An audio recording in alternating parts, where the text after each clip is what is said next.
Rod Hayes was just on here the other day saying the same thing. It's part of the show. It's part of the contract. So yeah, it's good to hear you say that as well. Doc, we got 1,000 people in the room. Before we get started, big announcement. Let me put this on the screen. Now y'all know Doc is hands down one of the most banned people on the internet. Even my channel got suspended several times just from light information that he delivers. So what Doc cannot be seen on YouTube or other social media sites. And the people that really want the hardcore information, they could sign up for it. So he does this a couple of times a year. He feeds us with food and we get well fed and we take the information, and it has helped many people. For example, the XRP shirt, he's helping a lot of people make money right now with some of the things he told us to invest in, Novatech, as well as other things. So let me just real quick before we start the show, family, Doc is having a webinar. I'm gonna let him tell you about it real quick, and then I'm gonna put the link in the description while Doc talks about it. Go ahead, Doc. Tell him about this webinar on January 14th, my brother. Okay, that which cannot be spoken about, because truth has a way of leading us out of the darkness, and they want us to lead into the darkness. Back about 20 years ago, 25 years ago, those of you who have been with me for a while saw a lecture I did called The Aristocracy of Evil. And everything that is happening today and all the people that you see that are part and participant of the games and what's going on today were spoken about then, which is why I felt it was necessary for me to do an Aristocracy of Evil, the Redux, and to start speaking the constructs of the new old order. You got to understand, the old order has been sitting in incubation, and they've been getting most of their acolytes and their people out there to make sure that the 1,000-year plan is coming into play. So most of the people don't know who the deep state is. They don't know who the Illuminati is. They don't know who the families are that's actually orchestrating everything that you see getting ready to happen. The wars, the murder, the slaughter, all of the genocide, all of this you see happening right now has been planned. And what you're looking at right now is the implementation of that plan. So what I had to do was to let you understand that everything that you're seeing in the news, everything that you're hearing in the news, all of that is fluff. It's pre-scripted. So you got to understand. So I was saying, now, how am I going to get this across to people so that they get the fundamentals of what time it is? I said, well, let me break it down to the who, what, when, where, and why. Because most people don't know what the who, what the what the when, what the why, what the where is all about. So this is the one that's going to open up and blow the lid off of everything. Everything I can't speak about, beloved, I'm going to speak about here. And it's going to be about exposing everybody. When, where, why. The how is going to be very important. Because that's going to expose the tactics, the silent weapons for quiet wars, the weaponization of perception, re-enslaving the black man, because that's the new push from the deep state. They're going to start the re-enslavement process through the propagandizing of what you young people, you young black men and women, what you represent today as a smarter, a serious, a more powerful genetic pool of young people who have everything that the elders gave to you at your feet. We didn't have all of this. You all got it now. And now you're waking up. And that is dangerous. Everybody around the world is saying that the most dangerous person right now that everybody should be worried about is the black man. Y'all don't know that. Okay? Well, we're going to expose that and show you just who, what, when, where, and why is about to do that. And war and economic destruction is exactly what's coming. And you remember, we talked about, you will own nothing and be happy. That dude that you see in the middle there with the one eye, that's him, Klaus Schwab, from Schwab and Sons. You will own nothing and be happy. You think that's an empty phrase? No, it ain't, family. It ain't. So hopefully we'll see you there next year on the 14th at 2 o'clock. Y'all be there, because it's going to definitely lay out the map for what 2024 to 2030. Your flyers, man. When you make a flyer, you make somebody want to come with them. How you design them flyers, Doc. Wow. Thank you, brother. We'll definitely be in attendance to see this one. Yeah, a lot of people, usually when December comes around, a lot of people want to know about what's in store for the next year. Right. We live in this realm, the 3D realm, the illusionary realm, Maya, so many names for it. People want to know how to survive, how to take care of their family. To start out with, an important topic, Doc, is people want to know how to get their money right. And you helped a lot of people this year, and last year, telling us about XRP, XLM, Novatech. Right. Talk to me about 2024, the financial systems. What should we do? What should we be on the lookout for? Let's get a little money talk to start out the show, Doc. Well, I want to first of all talk to the people about the Novatech. A lot of people are saying the Novatech beat them out of money and they're gone. No, they were driven out. They drove the woman out of, matter of fact, they threatened an entire country where she was, because she wasn't in the United States. She was in one of the islands. They threatened her. They went after her. The big boys went after her. So she left. I ain't going to say where she went. She left, and she is now, let's just say, with bricks. Okay, she's building bricks. I'll just code it that way. And so when she gets herself back in and she's situated, this is the word that came to me. When she's situated and she's back on time and she's else, then you're going to start seeing everything, because nothing has changed. The platform has stayed. Okay. Everything is frozen right now because she had to run. She had to get out of there. That's it. That was essentially what it is. She had to beat it out of there, or they were going to take her down or actually unlive her. Okay. Now, XRP, I told you all this, 3 or 4 years ago, was it, the brother? About 3 years. People get it since 2017 to start getting on XRP and start building. They're getting ready to put together.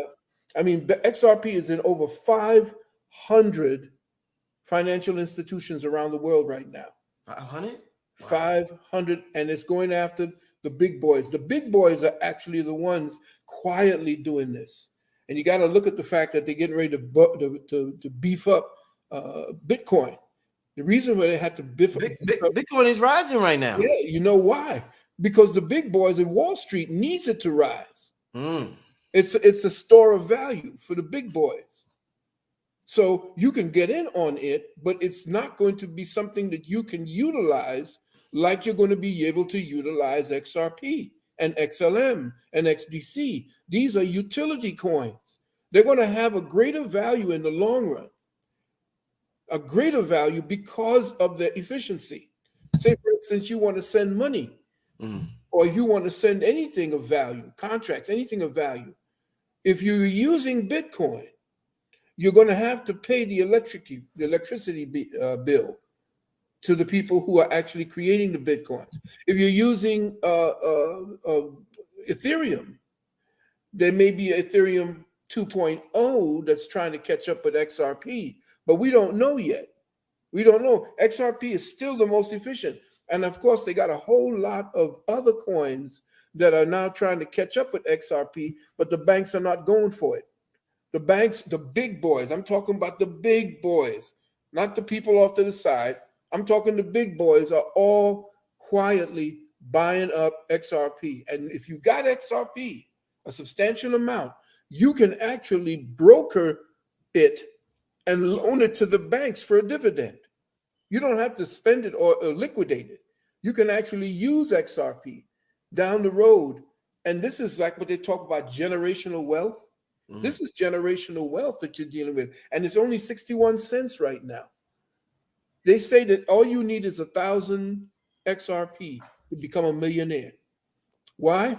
Because this 61 cents, this is garbage.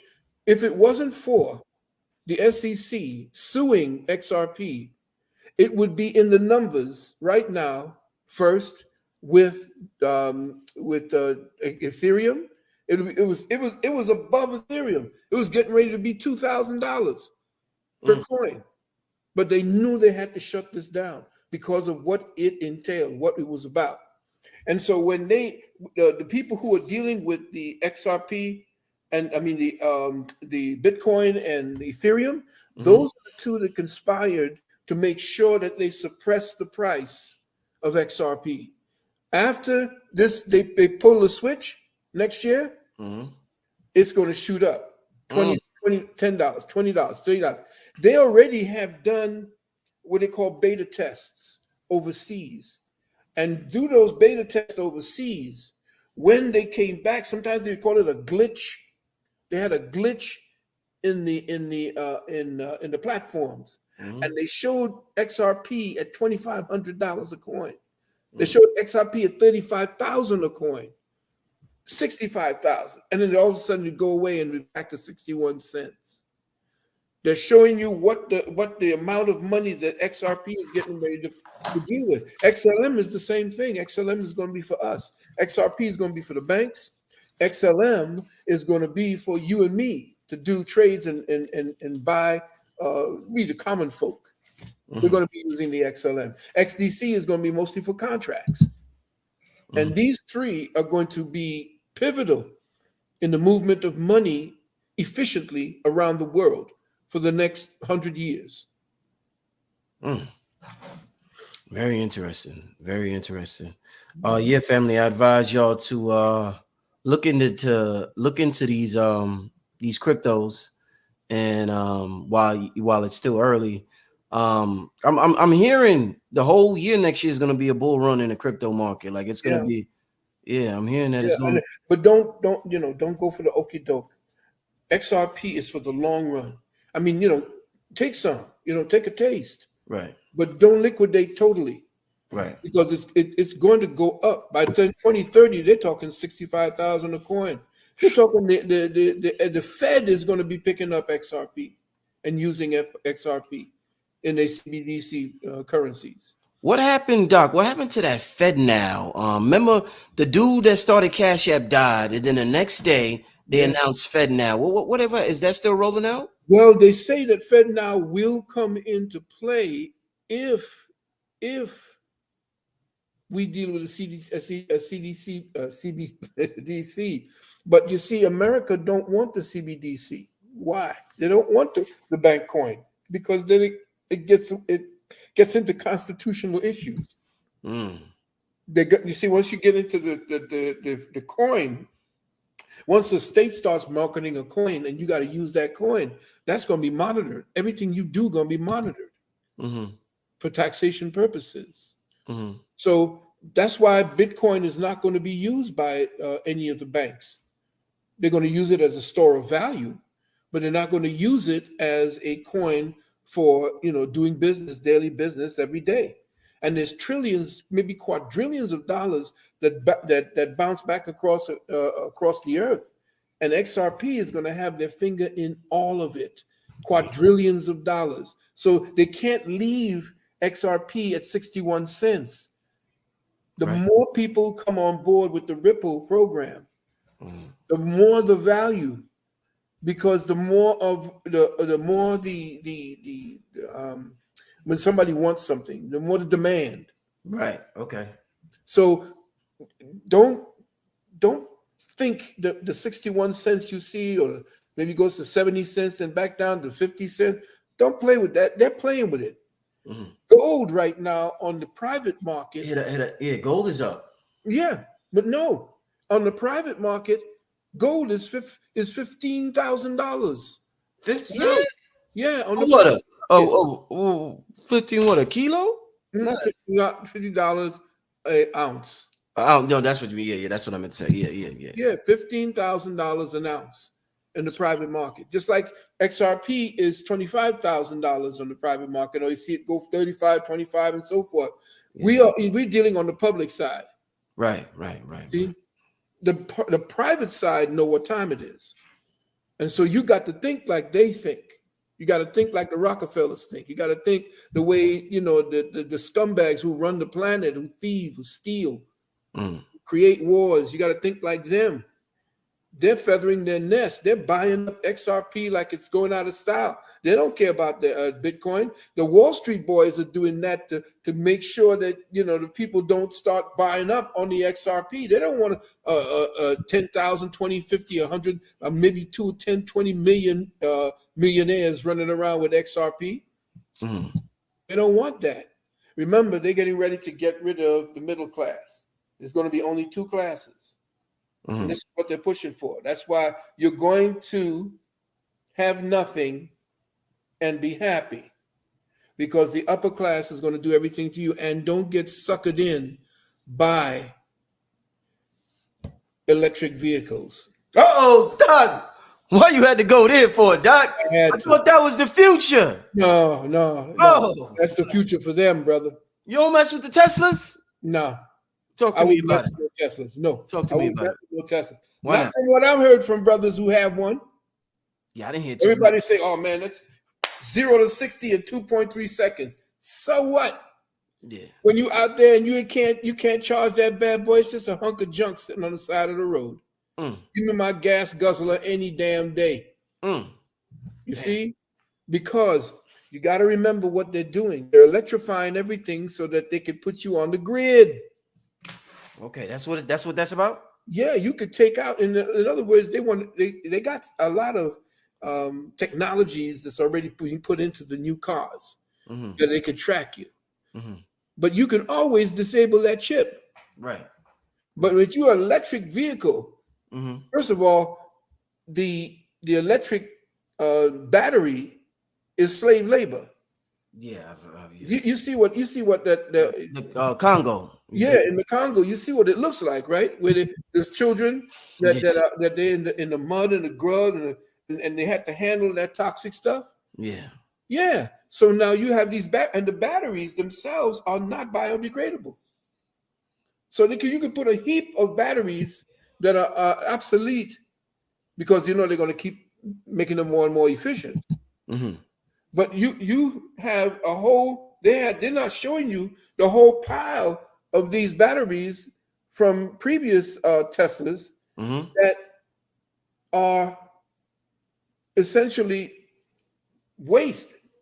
They don't know what to do with them. It's toxic. Wow. But you got to remember too. Remember, they're setting up so that they're going to get you out of these communities and put you into cities. They're doing it in China right now. They're going to get you into these places where it's no longer going to be states. It's going to be enclaves. And if you're in the enclave, say you're in New York and you're in the Albany projects, or you downtown in the Fort Greene projects, and there's a demographic where they got you they know where your food is, they know where your school is, they know where your work is.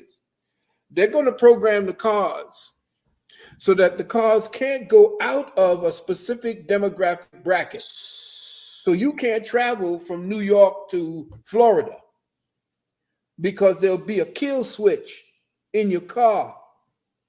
And it will be based upon your social credits. Does the government like you and like what you say? If they don't, they shut down. They did it in Canada. Look what they did to the truckers in Canada. Oh yeah. They shut them down. They couldn't get gas. They couldn't feed their family. They couldn't pay their rent. They just put a clamp on people's bank accounts.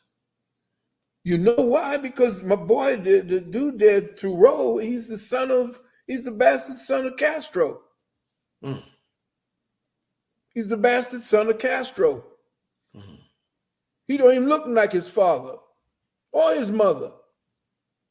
If you look at Castro as a young boy, he looked just like him. So he's a communist. You see? So again, you got to look at it that anytime they electrify anything, it means that they can control it. Right. If you got gas and that's why they killed the dude who could actually run a car on water. So they really did. They really did take him out. Oh, they killed him. They killed him quick, and they got that. They used that for their own technology. It happened so fast. I was like, damn, did they really kill him that fast? They killed him that fast. And he was supposed to be heading someplace to a meeting to meet with somebody. Never got there. And that's the other thing too. They got this black boy in Africa who runs a car on radio frequencies. Dude runs the car on radio. You got to protect him. This dude he taps in like Wi-Fi. He runs the car on Wi-Fi. You You see, there's free energy everywhere. Dr. Gabriel Oyibo told us everything in the air. Yeah. Once you learn how to tap it like our ancestors did when they built pyramids, you can actually deal with anything. You you could be like gods. You come like gods. Doc, I don't know if I ever asked you. Speaking of Dr. Oyibo, I never asked you your opinion on Nikola Tesla. Was he the real deal? Oh, he's the real deal. Holy deal. Yes. Okay. Yes. I mean, they had to get rid of him. The guy, the Scherf, George Scherf, and Hitler's previous bodyguard suffocated Tesla on 40th Street, but he was living there in an apartment on 40th Street, I believe, in Manhattan. And took all of his information.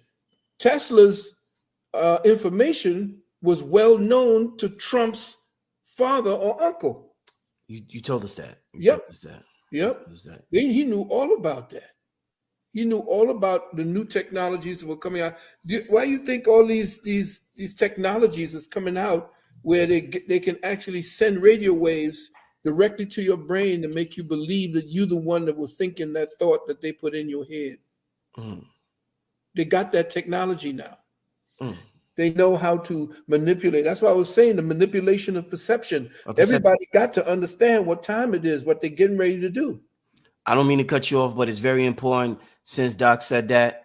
The webinar is coming up January 14th. Doc is known well for being banned for saying certain things on social media.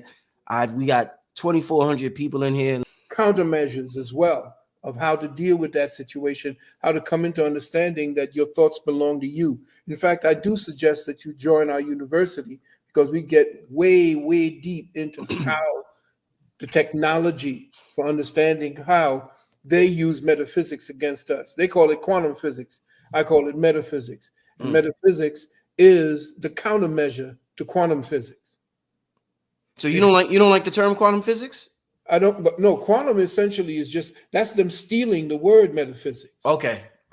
You see, quantum physicists want to give a language to something that we give a language to in our university, but we don't mess around with it by scribbling all these things on there so that only your people know what the hell's up on that blackboard. What we do is we show you essentially there's a language of the unseen. Yes. You see, but we don't know that language because we don't know how to tap into it. And at the University of Communication Sciences, over the last 45 years, I've been teaching people how they can tap into that particular part of the unseen and give words to it. That's the problem. We can't articulate what the unseen is about because we've been so programmed to look at and identify our reality based upon all the things that we can actually sensually touch and see and smell. But there is a curtain, a dimensional curtain between what you can see and the thing that is the progenitor of what you see, the origins, the cause, not the effect. Because everything that you've learned in school, in your life, every experience that you've had is all about you identifying and collaborating with and interfacing with effects.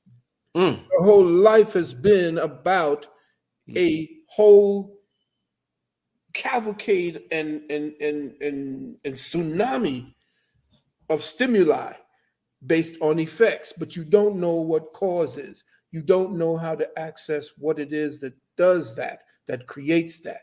And that's what we teach at our university. And that's what this thing that we're going to be talking about as far as manipulation is concerned, how to understand how you're being manipulated by language, the way that they do with inflections. If you listen to the news has a way, they train their people to speak a certain way and how to come forward with a word and how to bring back the word. That they can play with your mind.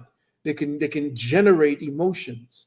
And that's what I'm going to show you. That's how you have to prepare yourself for that type of condition. It's excellent. I think that is amazing that you're teaching that, because that is a big thing that they do, where they're able to manipulate our emotions. What you call them? Inflections? The inflections in the voice. In the voice, the way that they can actually create your attention and create the atmosphere for your attention to be absorbed into it. You see? And what happens is you have to understand when you're being drawn in. Right. To see what they just did. And that's what I do with my students. Oh, that's gonna be good. Oh man, that's gonna be awesome. Quick question, Doc, since we're talking about consciousness. And I want to ask something about Bill Gates, because something happened that I gotta bring up, but I gotta bring this up before I forget it. I've been talking to a lot of the guests on my channel recently about we've been talking about the subconscious mind and programming it and plant seeds in it. From your study, Doc, what's one of the best ways to plant seeds into your subconscious mind? Because from what I understand and know, our actions throughout the day is the subconscious mind dictating and doing all these actions. And we think we're consciously doing it, but it's subconscious activity that's going on that our program is being played out. So a lot of times we try to change our conscious mind, when meanwhile, it's the subconscious mind that we got to change. So expert like you, Doc, what's one of the best ways to program the subconscious mind, Doc? Well, you have to unprogram the subconscious mind. You don't program it. You have to understand what it does, its purpose, its function. A lot of people try to program something, they don't know what it is. It's like going before a master AI computer and you know, you say, what am I doing? How do I get it to work? Most people don't understand that the barrier between your conscious and subconscious self is the thought process. The thought process is an artifact. It's not real. It's an artifact of the brain conditioning reality for its own comfort. Okay? You create certain thought processes that become the comfort zone within the craziness that you deal with every day. So you fall back on those thoughts and don't understand that when the subconscious mind is speaking to you, it doesn't shout. Your thoughts shout at you. The subconscious whispers. So you're trying to get to the subconscious, and the thoughts that you have brought up to you that have all these emotional signatures attached of anger, hate, jealousy, greed, especially fear. All of that now is the noise between the conscious mind and the subconscious mind. Let's not even talk about the unconscious mind. There's three of them, 3 levels deep. So the first thing I teach my students before you even want to access the unconscious or the subconscious mind is to start an inventory of your thought process.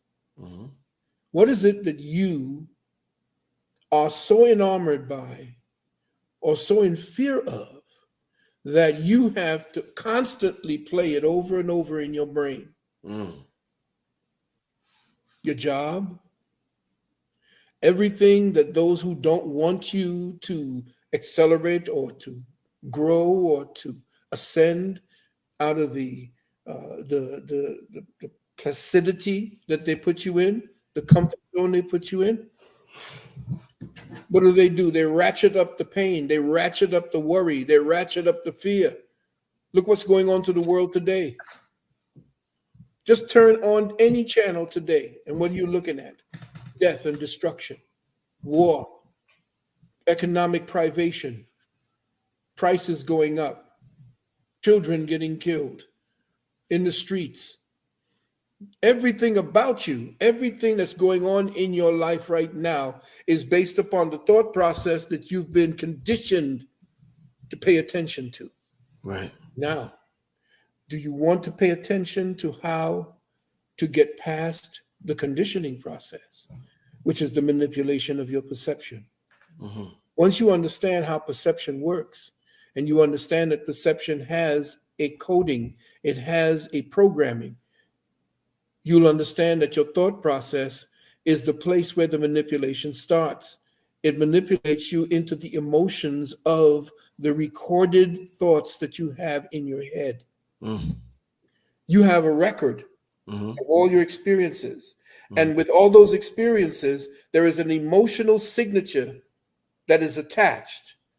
That is the you that is codifying what you felt at the moment of your experience.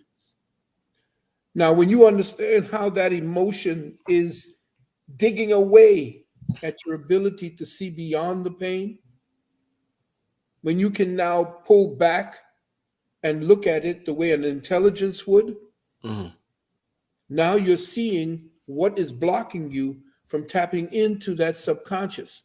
You see that it's noise. Noise. Because that's all thoughts are. Noise.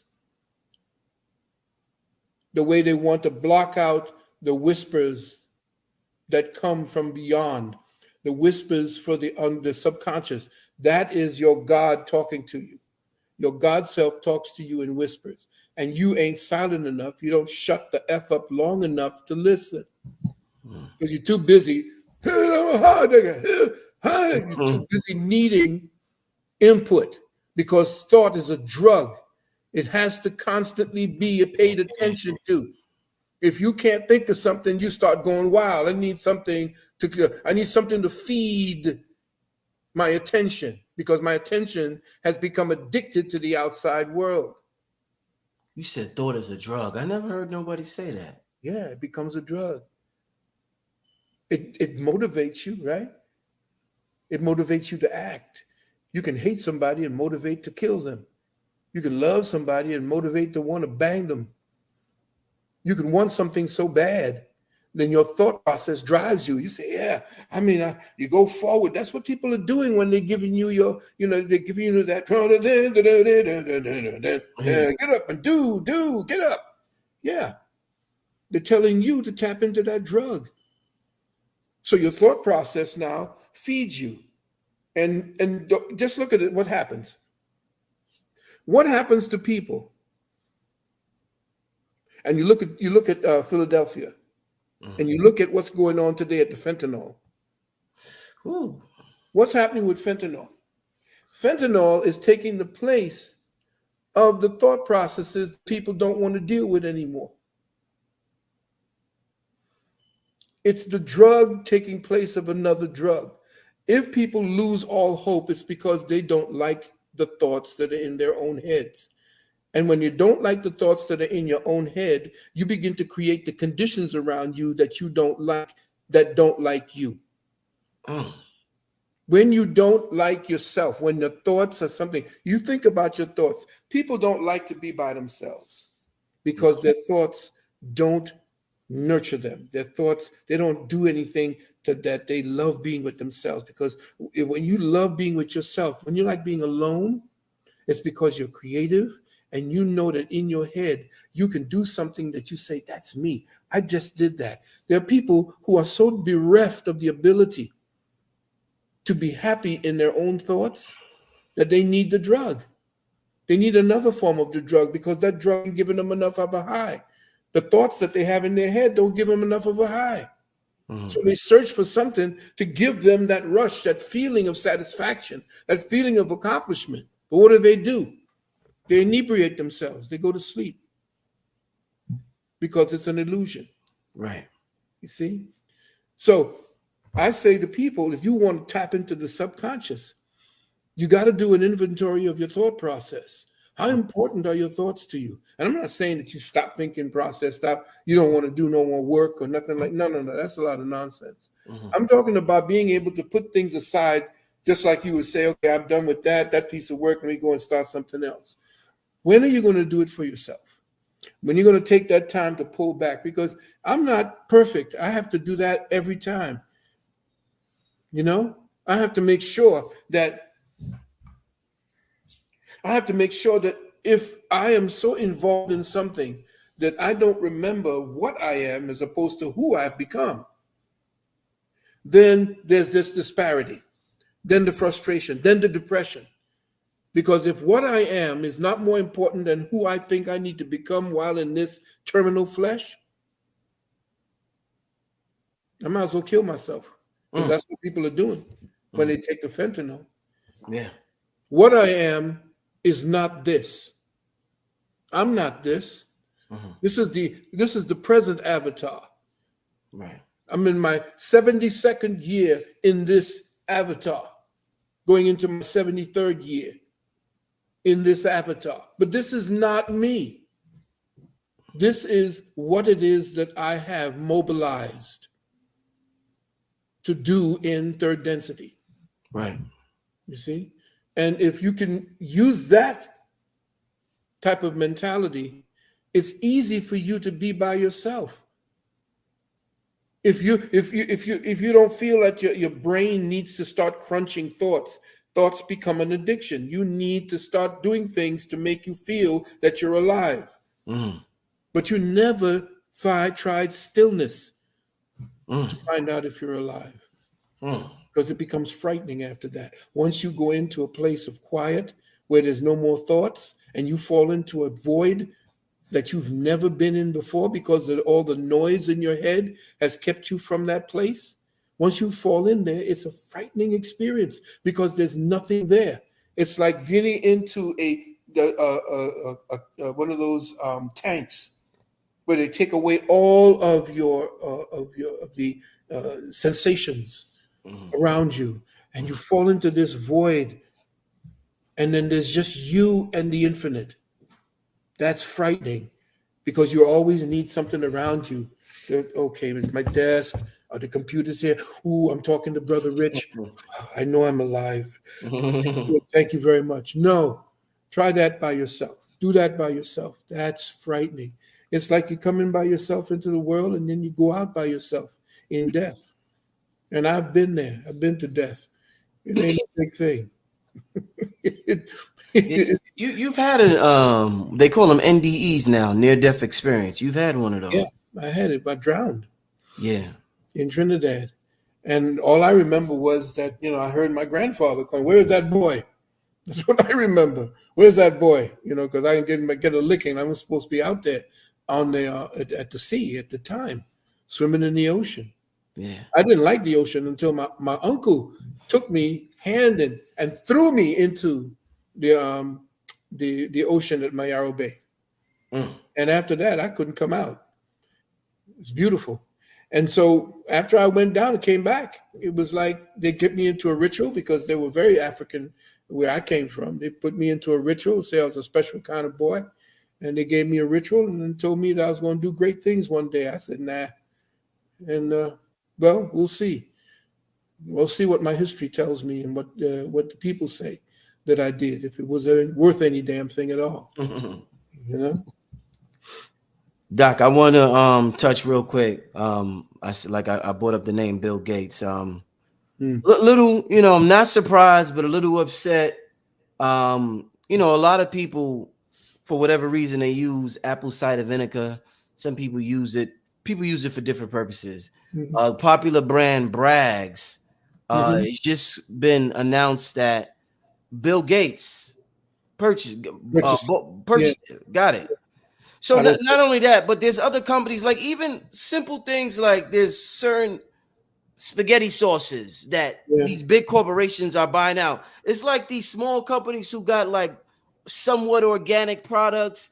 The big boys is coming in buying them out. So people like, what the hell is up with Bill Gates? What does he want apple cider vinegar for? Because it's a therapeutic. It's a therapeutic. And look at who bought out what is it? Burt's Bees. They bought Burt's Bees out. All of the big corporations, the mega corporations, are not doing it for just the money. They're doing it because they understand that these are medicinal products, and when the time comes and they're going to start putting out the Codex Alimentarius, which is going to dictate what it is you can eat and what it is you can grow, what it is that you can't deny from the state. All of that is getting ready to happen. Everything that you see that they've been doing in movies, that they're supposed to tell you what they're going to do to you so that the karma doesn't come back to them, which is why it's necessary for you to have the courage, like you, to tell the truth, to tell the people what time it is.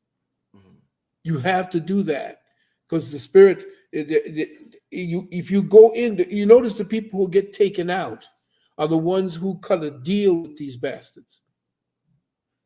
The ones who essentially go in, if you even take on their platform, and if you go with where it is they go and you sign a contract with them or you do things, and then you want to come out and you want to start telling tales, nah. You speak from where you are. where the people are. You don't go into there, you know. He says, my father used to say, you know, you need to get in there and get them from the inside out. And I'm saying that ain't never worked. It ain't never worked, because by the time you get in there, you're so damn polluted and you're so damn confused by everybody that's in there. You can't trust anybody. You can't trust nobody anymore. You can't trust Biden for damn sure. You can't trust Trump, because let's just say today, everything you see going on is the tail wagging the dog. The tail is wagging the dog. We don't have a government. Our government is overseas. And I'll leave that there for you. Yeah, man. It can seem a little scary when you see what's going on, and you see, I mean, and I know there's good to come after all of this, but right now, Doc, when you look at everything that's going on, it's like, wow. What's your thoughts on the election? What do you see happening right now with I think we're being played. I think we're watching a magnificent production of the Hegelian dialectic. The entire United States of America has been co-opted, period.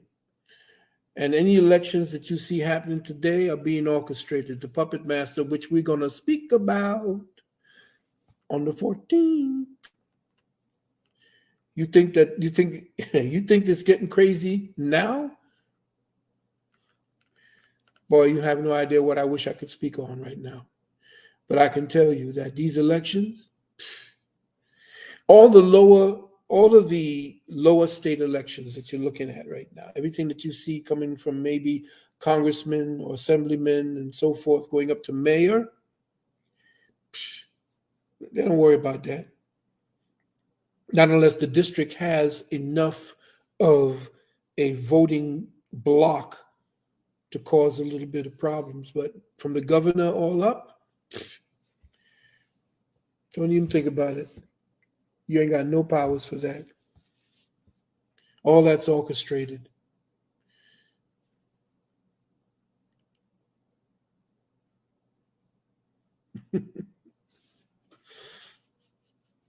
Oh, yeah, my fault, Doc. All right, I'm here. Yeah, my fault, Doc. All right. It's all right. Oh man, all right. Doc, let me ask you. I had to go take care of something real quick. Let me ask you, I don't know if I asked Lord Strayhorn this or who I asked this. Is the IRS, are these MFers still going to be around 5-10 years from now? The IRS. Yeah, that's a good question, because they're talking about the so-called quantum financial system. Yeah. QFS. I've been knowing about that since, I would say 1993, 94, when it used to be the farm claims. It went from the farm claims to NESARA, then from NESARA to GESARA, and from GESARA to the quantum financial system. And the NESARA, GESARA is the new quantum financial system that's supposed to be clicked in. But I believe that too is a red herring that they're playing us off with. And I don't see any indication of that changing anything yet. You see, nothing changes, especially with a dynamic like that, without trauma, without some kind of big explosion. And that's why when I say that that so-called explosion, that big time, the big reveal, all of the northern states have to worry about a big reveal, if you want to look at it that way. Because New York, Chicago, California, they need something huge. If Donald Trump gets in, if anything looks like the people feel that they're going to get control back, there's going to have to be some kind of nuclear event that's going to shift the attention away from what the people now are paying attention to. People are paying too much attention to the fact that their rights are being taken away. The people are paying too much attention to the fact that they're being medically genocided. The people are paying too much attention to the fact that the education system has been taken over by perverts. The people are paying too much attention to the fact that the government is a greedy collections of sons of bitches that have no care about who and what you are. They're all compromised. They're compromised because your boy Epstein was taking pictures of them, messing around with little girls and little boys. And those who didn't want to do it, they were threatened. Their families were threatened. They had guns to their heads. They had families that were there at the time, and they were shown people holding on to their family as hostages while they did this and were on cameras. Mm-hmm. You know, Doc, I'm glad I can ask you a question like this, because, you know, I can't ask it to some people. Be like, what the hell are you talking about, Brother Rich?